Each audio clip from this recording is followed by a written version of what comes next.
report. So I think it's a big leap in step pa rin, to the progress of what the President is doing.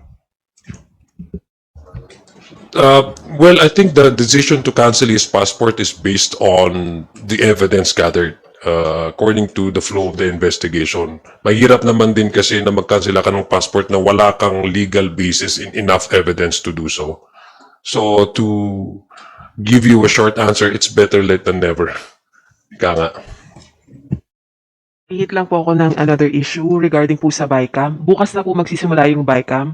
How is the House? Yeah. Or Friday. Pero how is the House of Representatives preparing for it? And meron pong, although nagsalita na po si House APRO Chair, Swansing, na committed ang House na i-live stream. Pero according to Senator Erwin Tulfo, may House members daw na tumututol dito. How true is that? Meron po ba kayong naririnig? And bakit po may mga ganitong reports? Hindi ko namin alam yan kasi unang-una, way back July pa. Remember when Speaker Martin was still the Speaker, we already came out with that statement that we will have the BICAM live stream. No? Yun ang gusto ng House of Representatives. In fact, ang position ko dyan is hindi na kailangan pang mag-pass ng resolution. In fact, the bicameral conference with all of the members present can actually adopt their rules and procedures on how they conduct their meetings to resolve conflicting provisions in the two versions ng bill. No? Hindi namin alam kung saan nanggagaling yan, but definitely us, if you ask us, with Speaker Boji D is also very consistent and very clear ang kanyang position that we would have through our chairman ng appropriations, we would have the BICAM conference live streamed so that people can see every step of the way how these congressmen and senators appreciate the line items in the HGAB and in the Senate version kung paano i-prioritize yung mga pondo ng bayan. Dahil ultimately, pera naman talaga ng taong bayan ito. So they have to have that access to witness every step of the way the direction of the BICAM. Yeah, ako naman, with all the conversations we had with the leadership and all the House members, lahat naman in support, in unison na i-live stream talaga eh. So we haven't heard of a single representative here in the House na nagpo-propose o nagdadalawang isip sa live streaming. Wala pa kaming naririnig o na-encounter na a single member who, nagbigay ng sentiments about it. So to be honest, I think with Chair Mika already declared and said that it will be live streamed, with Speaker Boji really reiterating that it should be open to the public. I don't think there should be any questions about it eh. And again, I like to reiterate, wala pa kaming nakikita, naririnig o nakakausap na House member who wants na matanggal yung live stream na yan. Saka in addition to that, as one of the Vice Chair ng appropriations, from the very beginning, klaro yung direction ng House eh. Nila live stream yan eh, ng pre-budget deliberation up to the time na nag-BARC. So, ang gusto talaga namin transparent yung ating proseso at malaman ng taong bayan kung saan napupunta yung discussion pagdating sa kanilang pondo. But why do you think, sir, there are efforts to discredit the House of Representatives even before the BICAM? I don't know. Maybe you can ask Senator Tulfo, where did he get that But information? do you find it unfair? Well, I find it strange because from the very start, we've been very clear, we've been very, very consistent on our proposal, our position that we will have the BICAM live stream. Okay po. Since both of you po are part of the Rules Committee, so meron po bang efforts to expand the contingents of the House sa BICAM? How many do we expect to represent the House? That is for the leadership to decide. Sa ngayon, wala pa tayong numbers na alam kung sino yung uupo talaga sa BICAM. But let's wait. I'm sure the leadership will come out with the exact numbers and who are the congressmen or women that will be part of the BICAM contingent from the House. But we expect bigger representation. Could be. It could be. Kasi sabi nga, wala nang small BICAM eh. Di ba? So, it could be, yeah. the more, the wider and the more representation there in the BICAM, the better. Kasi more heads are better than one, sabi nga nila. And we're talking about the most important piece of legislation that Congress passes each year. This is the entire operation of our government bureaucracy for 2026. I agree with Kong Zia. The more, the better. Ano talaga, if you would notice, ako napuna ko lang to sa Senate. Nakita mo parang ang dami. Oh, I would assume na sa Congress ganun din. And more importantly, it's open eh. It's live streamed already eh. So anyone can watch, the public can assess what's going on. So I think wala dapat ipagkabahala. Tuloy-tuloy lang yung pag-live stream ng BICAM. Next question natin is Marian of TV5. Morning, good afternoon po. Clarify ko lang po yung tungkol doon sa travel request na hiling po ni Kong Pulong. Kong Zia, you said na para po sa inyo, it's not ordinary po, no? And you also said na, yung people po, yung taong bayan demand all public officials need to be present po dito sa bansa. Considering that, what's your answer lang dito? Tama po ba o hindi na pagbigyan itong hiling na travel clearance ni Kong Pulong?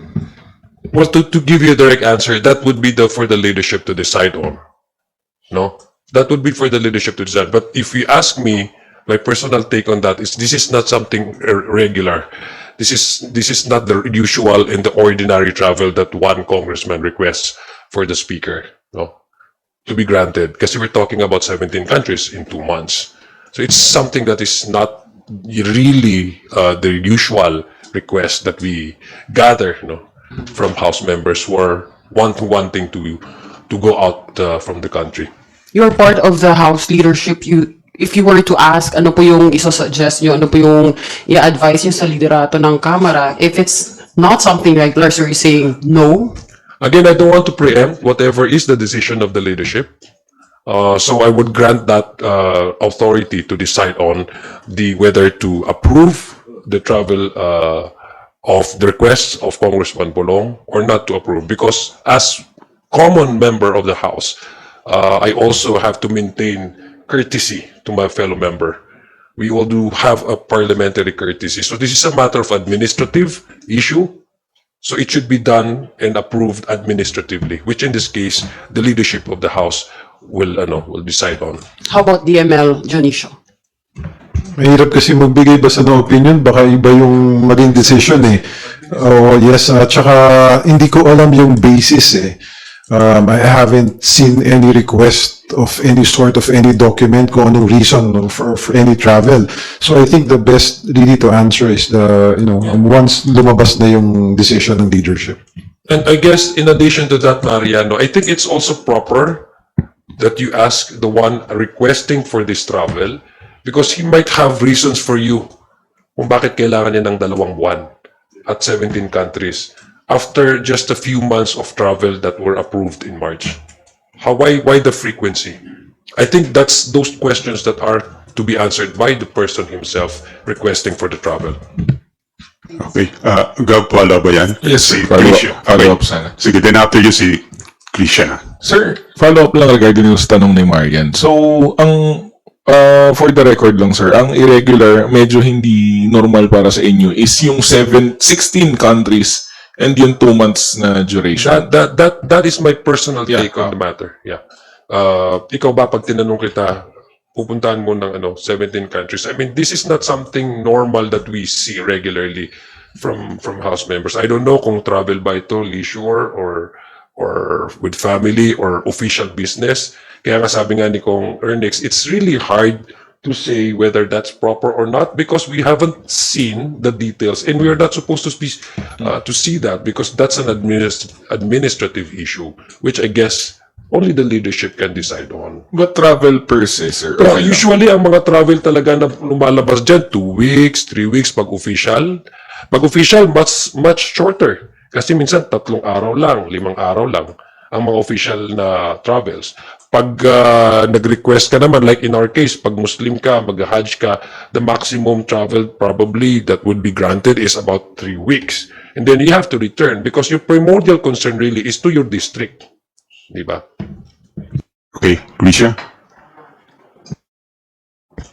Hi, good afternoon, Kongs. Balikan ko lang po ulit yung BICAM, sorry. It's good that you mentioned na clear naman yung stance ng House leadership, but I'm curious about yung sabi po ni Kong Mika about having to operationalize how to live stream the BICAM. What is there to operationalize and how far along are we po? Kasi baka mamaya it will come down to like logistical challenges kaya hindi ma-live stream. So, what does that mean po? Well, this is my interpretation because I haven't really discussed this with Chairman Mika Swansing, but very clear po yung position ng House not to have it live streamed. Balikan ko lang yung explanation ko. I think para sa akin, this is my humble opinion. We don't need resolution to be adopted to direct the BICAM to have it live stream. I think with what she meant by operationalizing, again, I could be wrong, no? I could be corrected by Chair Mika, but what my take on that is the BICAM kasi they can actually adopt their own, rules, no? And how they would proceed, with the deliberation, no? Pwede naman sila. So I think that's one. Maybe they can agree on, because the BICAM does not only decided by one party or the House alone. Halimbawa, ang gusto ng House is mag-live stream, pero ang counterpart naman natin, halimbawa, ang Senado, I'm not saying na ayaw nila, pero if dapat mag-agree, halimbawa, ayaw ng Senado, so hindi talaga siya magkakaroon ng ganong klaseng for reform or proposal. So it has to be mutually agreed upon by both contingents. And then yung next po, kasi yung mga civil society watchdogs po, hindi lang yung pag-live stream ng BICAM yung demand nila. Pagdating sa BICAM deliberations, what they want also is una, i-disclose lahat ng proponents ng mga projects. Pangalawa, i-disclose yung total amount of allocables per congressman. Pangatlo, i-disclose then line-by-line amendments. How open is the Committee on Appropriations on this? Alam niyo, no, first, we already welcome and in fact encourage all civil society organizations to be part of the process of the budget deliberation. Do you remember? Umuupo po sila. In fact, sila po yung nagsasuggest din nga po sila, no?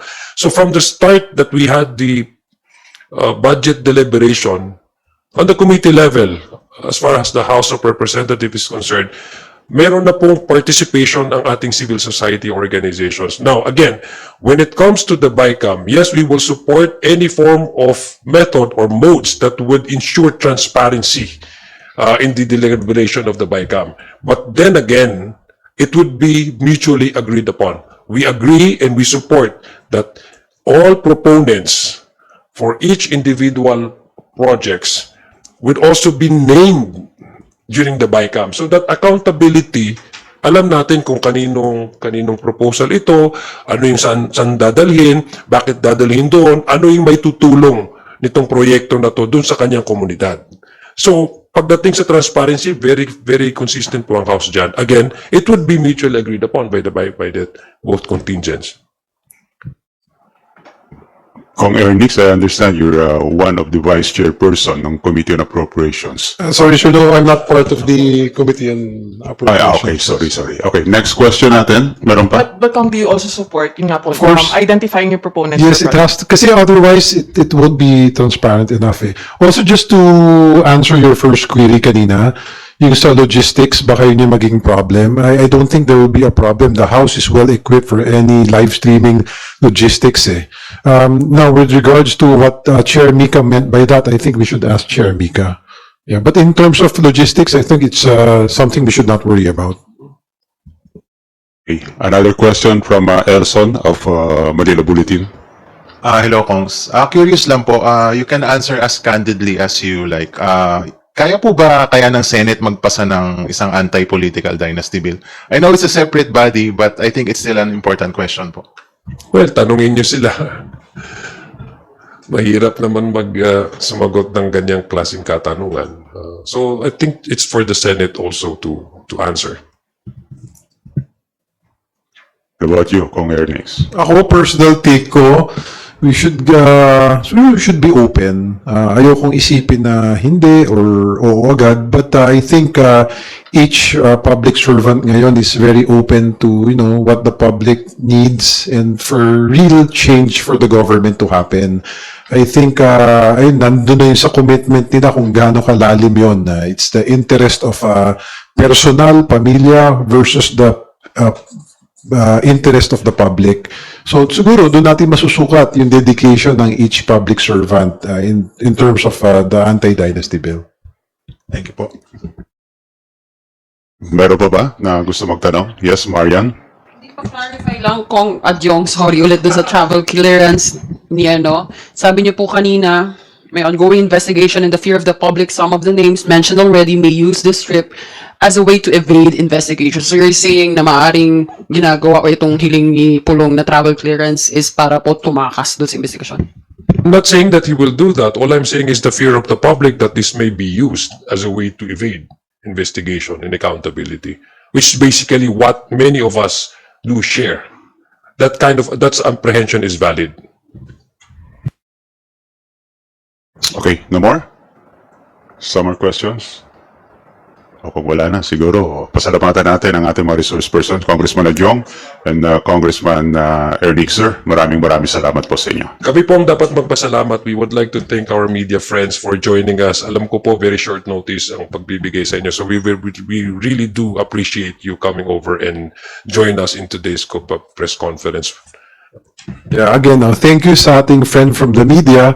Ako lang just, parang maganda naman ang message na, it's almost Christmas, so nating kalimutan yung importance ng, Pasko, na para kay Lord, na God first.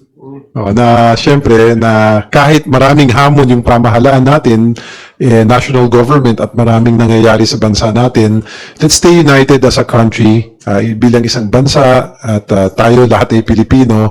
Let's celebrate na, kasamang pamilya natin, and let's be hopeful that gagawin ng mga dapat na tao ang dapat mangyari para sa ikagaganda ng ating bansa. Thank you.